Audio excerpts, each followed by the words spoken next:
ask what it's like to hook a muskie. I haven't caught that many, but it's the thrill of your life. They're the top line predator. They jump in the air, they'll dive for the bottom, they'll pull, they'll head tug. They're just such a thrill to catch that for the next hour after you catch one, you're just sitting in the boat shaking. It's so awesome and so fun.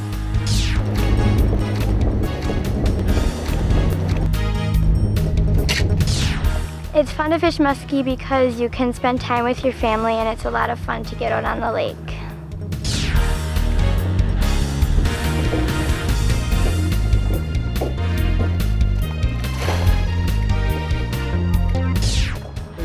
Two of the main reasons why muskies are so hard to catch is that they typically are found in a very low population densities. There's not a whole lot of them out there in most bodies of water. That, and they also have very peculiar tendencies to follow baits instead of striking them.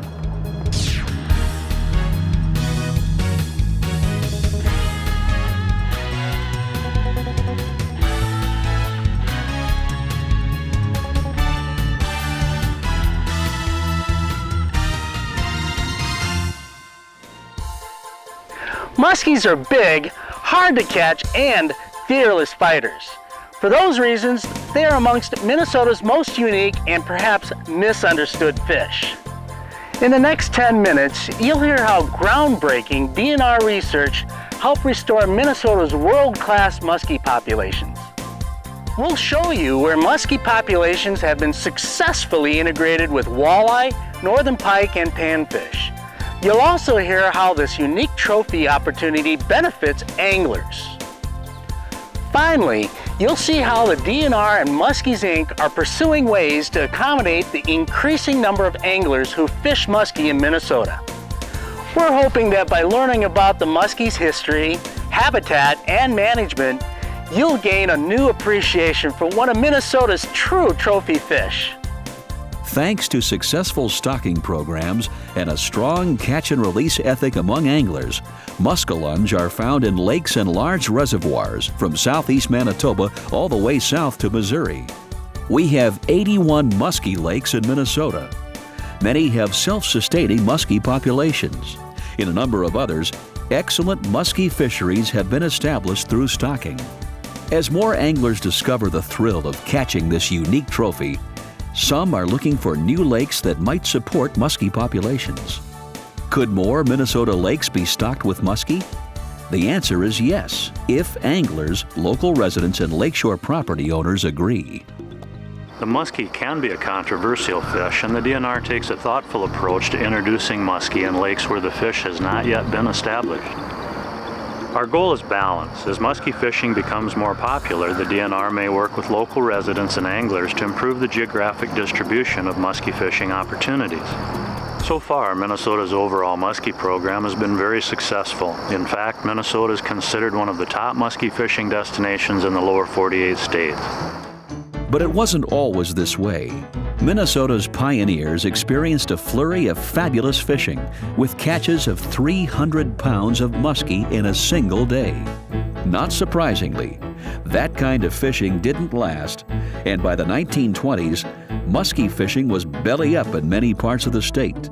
Fishing contest records from Fuller's Tackle Shop of Park Rapids, for example, show the number of trophy-sized muskies declined during 1930 to 1959. They did not increase significantly during 1960 through 1987. Muskie lakes were over-harvested. The DNR had tried to remedy the situation by catching spawning muskies to start a stocking program. But finding concentrations of spawning muskies proved too difficult. The fish of 1,000 casts was as elusive to fisheries managers with nets as it was to anglers with rod and reel. The conventional netting efforts on Leech Lake to obtain eggs from that strain of fish had been unsuccessful. In 1978, I proposed that we install transmitters in adult fish and let them show us where they spawned. We angled with rod and reel to catch the adult fish for the study, and we were successful in doing that and implanted transmitters in 15 adult muskellunge. Two priorities were to identify principal spawning areas on Leech Lake so that we could provide adequate protection to those areas, and then secondarily or additionally it would enable us to obtain eggs from that source. The first thing we learned, it became very obvious why conventional netting operations were unsuccessful. The Leech Lake muskies were spawning in distinct areas, but they were noticeably offshore areas, separated from shoreline wetlands that would be traditional pike spawning areas. In some cases, the muskellunge spawning areas were as much as a half a mile offshore. The DNR took its first Leech Lake muskie eggs in 1981. Soon after, research proved the Leech Lake strain of muskie not only had the largest growth potential, but it also had the desirable trait of successfully coexisting with northern pike. The debate was over. The DNR had successfully determined the preferred strain of muskie to stock in Minnesota muskie waters. An ideal lake for muskie stocking has a low northern pike population, suitable forage such as tullibee, lake whitefish, or suckers, no chance of winter kill, suitable spawning areas, and a size exceeding about 500 acres. Muskie are stocked in late fall as 10 to 13-inch fingerlings. If natural spawning areas are limited, stocking will continue on a regular schedule. Ideally, however, the population will become self-sustaining. As a rule, the introduction of muskies has little effect on other game fish species. Lake Alexander, a popular 2,763-acre lake in Morrison County, is a prime example of a successful muskie introduction. Muskies were introduced here in 1988 and have become increasingly popular with anglers. Walleye, bass, crappie, and northern pike remain as prevalent as ever. The effects of stocking muskie in Lake Alexander have not been very pronounced, other than for the production of a very good muskie fishery. And we were very concerned at first about whether this muskie fishery would have impacts on other species. All of the surveys that we've done on here have not, and there's been a lot, have not indicated that we've had a problem with species like walleye and black crappie. Right now, about 25% of the angling that occurs after the opening of muskie season is for muskie. Many of Minnesota's best fishing lakes for walleye, bass, and crappie, such as Winnipegashish, Mille Lacs, Lake of the Woods, and Minnetonka, have thriving muskie populations. But misunderstandings about muskellunge persist. Probably the biggest is that muskies harm other game fish populations. That is a misconception. In the real world, beneath the waves, there's a war going on out there. Lots of different predator fish eat other fishes. Northerns eat muskies, muskies eat northerns, walleyes eat a variety of species, including their own kind.